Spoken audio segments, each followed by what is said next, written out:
On show 467, the VW ID off to a flying start, Dyson's Cryptic clue, and BMW's Next slip-up.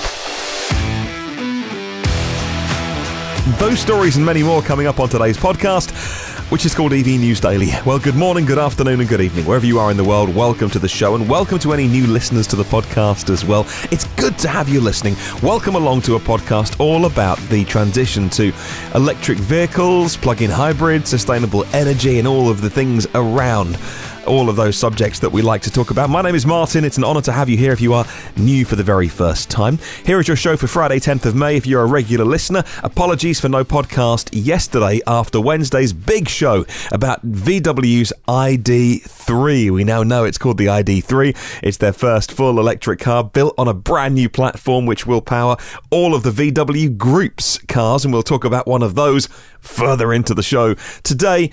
Big show then, no show yesterday, which would have been a nice follow-up, but I can't quite share why, which sort of bothers me, because I'd share. This podcast isn't about me, it's about the subject matter and your comments and your feedback. I do share things occasionally, I like to, because we're all friends here. I've made some genuine friendships over the last year of doing this podcast, kind of in the real world, so to speak. So it bothers me that I can't tell you what we've been doing, but my wife and I had to do something for 2 days, which I can't talk about and I can't share yet, but I promise when I can, I will. I just can't share it. And so it's good news, by the way. It's a good news thing, not a bad news thing, but I'm sorry I can't share any more information for now. I will soon, but missed a podcast yesterday, which always sort of bums me out, by the way. I like to do this, hence it being called EV News Daily. But thank you to myev.com for being there every single day. They never take a day off, by the way. They are looking after you, whether you're buying and selling and learning about EVs in the US. It's a thing for the USA, actually, and it's myev.com. Check it out, because if you are interested in EVs, this is a must-have site for you to visit. So congratulations to the team at VW for getting the ID.3 announced. No internal shots, not too many more details than we didn't already know, but we thought it was going to be called the Neo or the One or the, don't call it a Golf, but it's actually called the ID.3. At a press event held on Wednesday in Berlin, they launched pre-booking. Kind of a phrase that we haven't really heard before. We've heard like reservations and deposits, but pre-booking was the hashtag they were using as well. In Europe, at least. I mean, people in the US saying, come on, we'd like to get hold of one of these cars, but Europe only for now. First full electric ID.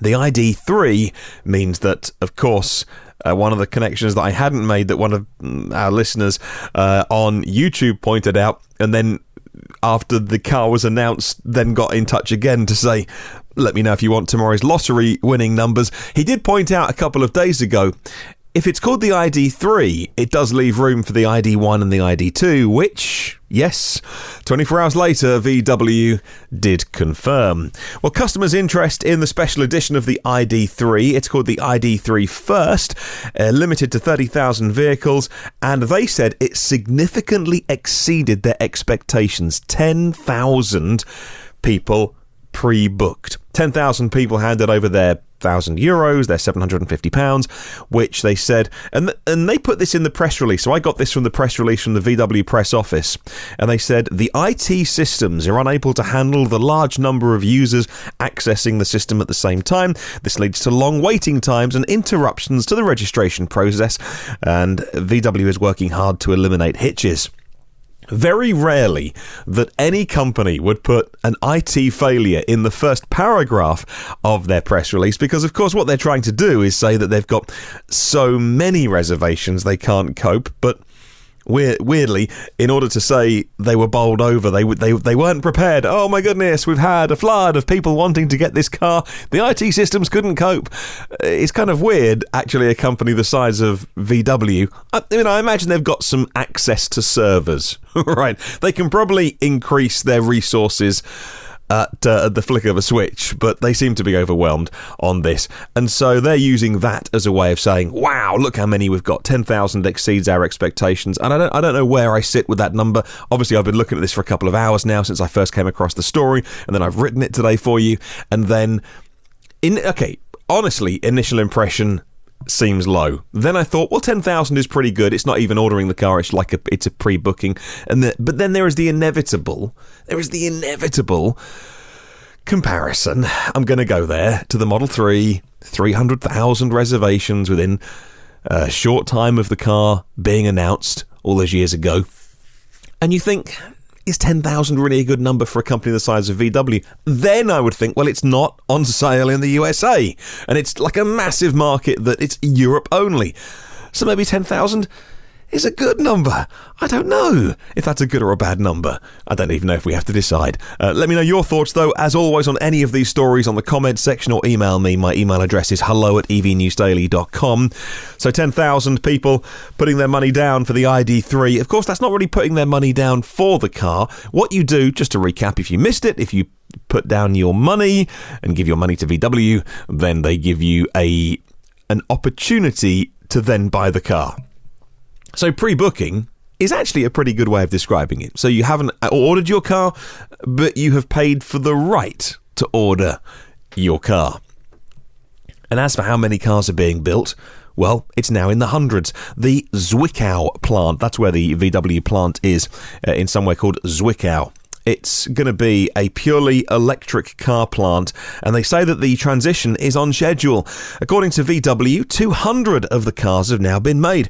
200 ID.3s are successfully produced, says electrive.com. Volkswagen claims this is the world's first electric transformation of a large conventional car factory. In the future, the Zwickau plant will only make e-vehicles based on their new platform. Reminder, it's called the MEB platform, and it's going to have an overall production capacity of 330,000 vehicles per year. A company we haven't heard from too much, but they've been busy in the background, is Dyson, led by Sir James Dyson. He's revealed some early details about the company's electric car. In a memo sent to employees, seen by Bloomberg and The Telegraph, a set of patents as well recently became public, which includes diagrams that make it seem like the vehicle will look like a bit like a Range Rover, or a slightly smaller Range Rover, according to Engadget. Dyson saying, look, the sketches are purely to demonstrate things, not to show what the car is going to look like, though.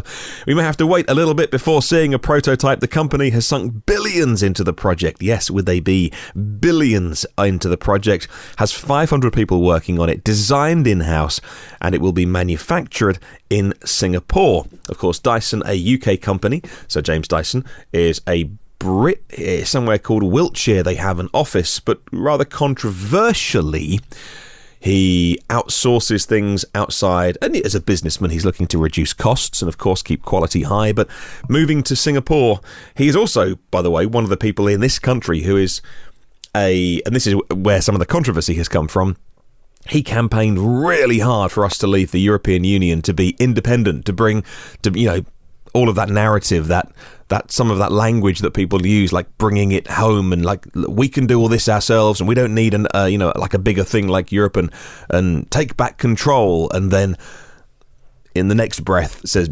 yeah, but actually we're going to make all of our cars abroad. So I understand why some of the articles I saw today were critical of him. On the other hand, this isn't shareholders' money. This is his money, right? This is his company. And so when he's putting billions into developing an EV, it's him putting billions into an EV. So I think he can, he's kind of earned the right to make the car where he wants. I'm just giving you some context, some background about why different people have different opinions of the news today.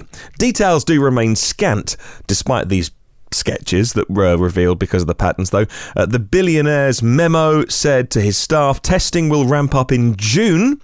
This June, the EV is on track for on sale in 2021. Good luck to everyone at Dyson. A brutally hard thing to move from hairdryers and vacuum cleaners into making cars. Well, last year, the largest charging network in the UK, ChargeMaster, was acquired by BP, and now they're using the might of a giant oil company to invest in ultra-fast chargers. I mean, there's no saying that ChargeMaster, as a PLC, if they hadn't been acquired, wouldn't have done this themselves. They've got an incredibly talented team of people. They make their own stuff, by the way. They develop and build their own chargers. But now, under the leadership of BP management, they're going to install 400 of these ultra-fast chargers in the UK by 2021. The first batch of them are going to be 150 kilowatt speed. There's going to be 100 of them. They're going to be installed by the end of the year. 50 locations. The maths would suggest that there's going to be 2 in each 50 locations, therefore making 100. But maybe some of them will have 1 and some of them will have 3. That wasn't exactly all. I couldn't find the details of actually a map of where they are going to be. If I were BP, putting my money into this now that I bought this charging company, which frankly was small change. They didn't confirm the amount, but in the low hundreds of millions, which really for a massive oil company, it's not quite a rounding error, is it? But it's certainly it's a punt. You can afford to take a punt, and if it doesn't work, well, you can write that one off. As an EV driver and as an EV fan, I particularly hope this punt does rather work. And there's going to be some locations to put those in. I would put them in BP stations. You would, wouldn't you? You would want good publicity, and you would certainly have BP filling stations on the list to try and persuade people that filling stations are a good place to go to fill for either your fossil fuels or your electrons. I don't agree with that, by the way. I think the way that people use electric cars, the way that people charge them mostly at home or at work, but when they do go places, they can... I think slow charging is always better, and then supercharging, rapid charging, ultra charging, whatever you want to call it, is great for road trips. Now, if you're on a road trip, yes, of course, you can pull into motorway service stations and main roads, and you can find those BP petrol stations, those BP gas stations, but I don't know. I don't think in towns and cities, unless maybe people who live in flats and haven't got parking, maybe I'm going to be completely wrong. Maybe when the future plays out, maybe actually it's so hard to find land in built-up cities that the real estate, the land, if you like, of filling stations is already there. And so maybe it's going to be a good repurposing of that from adding fossil fuels to adding electrons, because you try finding a bit of spare land that's kicking around doing nothing in Hong Kong, in Singapore. Well, good luck with that. Whereas filling stations are kind of already there. So maybe I'll be completely wrong in my prediction of the future. I think maybe this is an opportunity with EVs to not necessarily have to go to a certain place to charge them. But if you live in an apartment, if you haven't got parking, I understand why that would be useful. So the cars that can make use of these fast chargers are on the market. The Audi e-tron can charge at a very fast speed. The Jaguar I-Pace can as well. I gather that's being upgraded, if it hasn't already. If you're an I-Pace fan, by the way, wasn't that being upgraded to 100 kilowatt charge speeds with a software update? Because they went on sale with a slower charge speed. Maybe that's been done. I need to investigate. Companies like Podpoint, Fastnet, Ionity, all claiming to be rolling out chargers that can charge at 150 kilowatt speed. We know the Ionity network as well going even faster than that. I'll put links to those stories in the show notes, by the way. So we mentioned VW, and part of the VW group is Seat. It's a more budget range here in Europe. Seat celebrates 69 years of history, and they are participating in Automobile Barcelona, where it's rolled out its vision of electric mobility. Their first ever electric car, the Seat Elborn.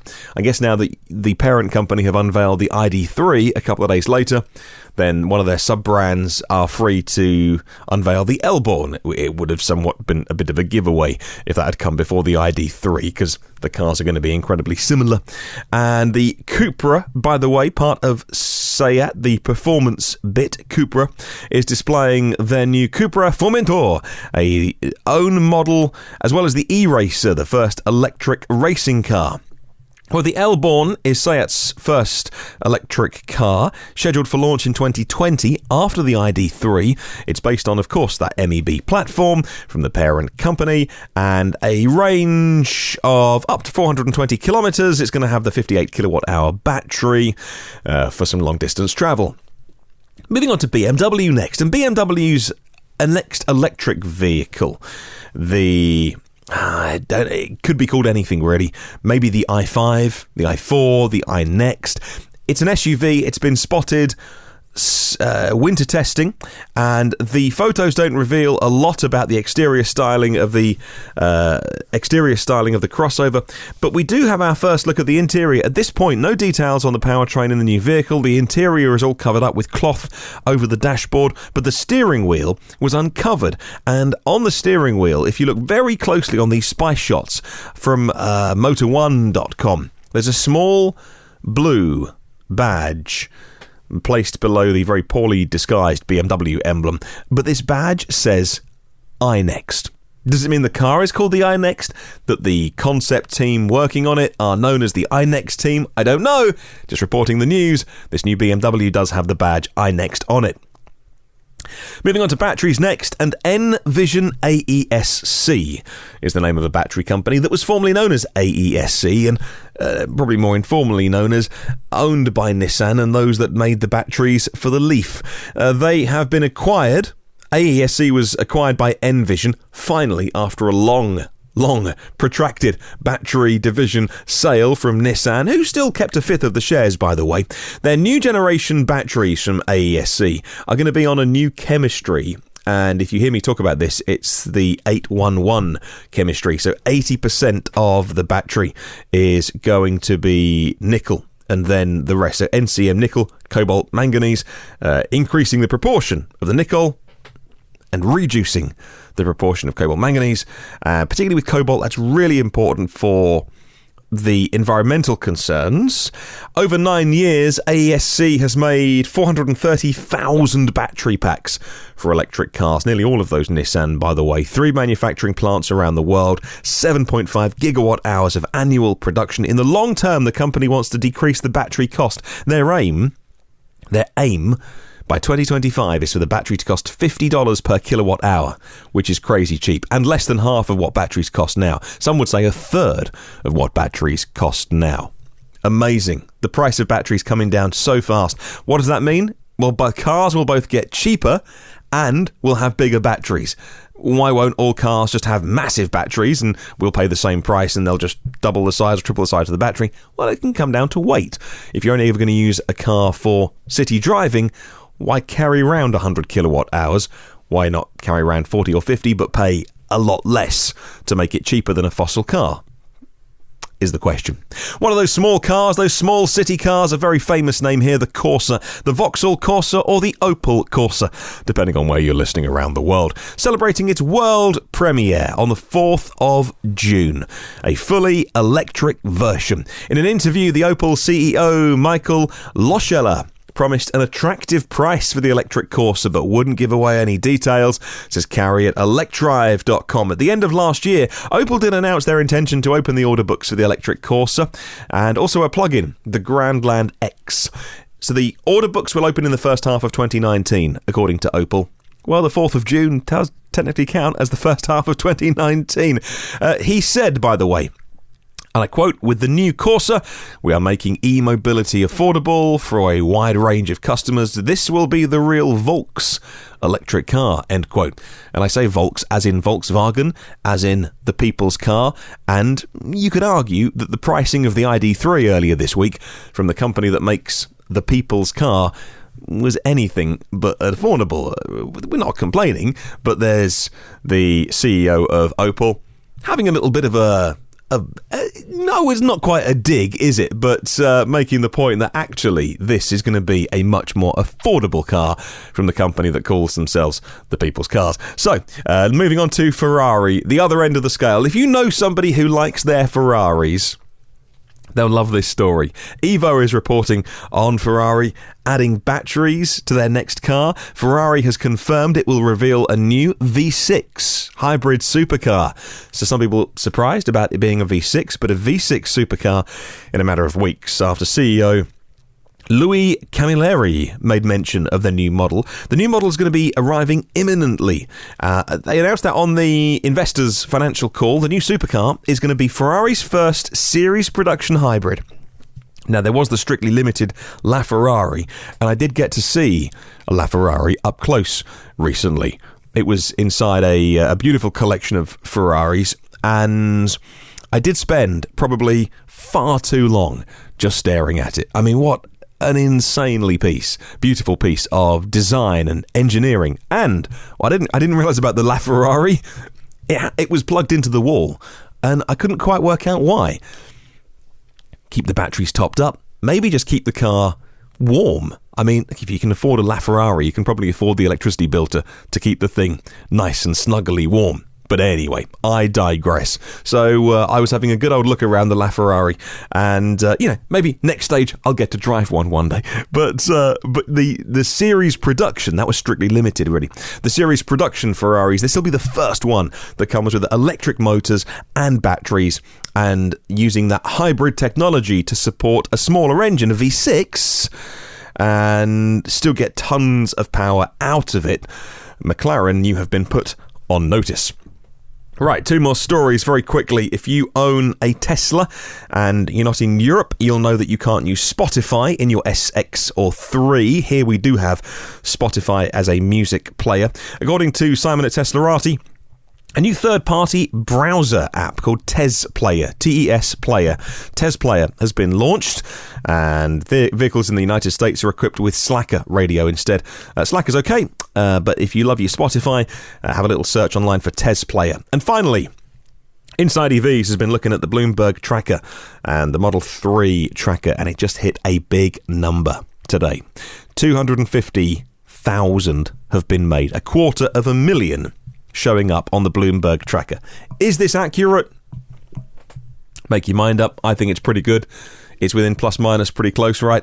They haven't always been bang on. Other times they've been scarily accurate. Tesla haven't confirmed anything officially, but if we go with it, 250,000 Model 3s have been made. That's a very good number. Congratulations to everyone working on that project. On to our question of the week this week, and I'll read out your answers on Sunday's show. Keep your comments coming in, set by myev.com as always. Should EVs celebrate or hide their high technology? What do you reckon? Email me. It's hello@evnewsdaily.com, or leave a comment in Facebook and YouTube. Right, time for the endy bit. Thank you very much to 212 patrons. No more. I've got 2 new patrons to thank over the weekend. One of them, a really big one as well. Wow. Blows me away. That'll be for the weekend, though. If you want to check out what it's all about, patreon.com/evnewsdaily, but it's totally optional. It's the way that we fund. Lots of people fund podcasts and music and things like that, and art on the Patreon website. Well, there are 466 previous shows online for free. If you want to download them, I would love you to leave a little review and get the new ones first and free and automatically by hitting subscribe in your podcast app or on YouTube as well. Come and say hi on the socials over the weekend. I'll be looking out for you. In the meantime, have a wonderful day. I'll catch you tomorrow. And remember, there's no such thing as a self-charging hybrid.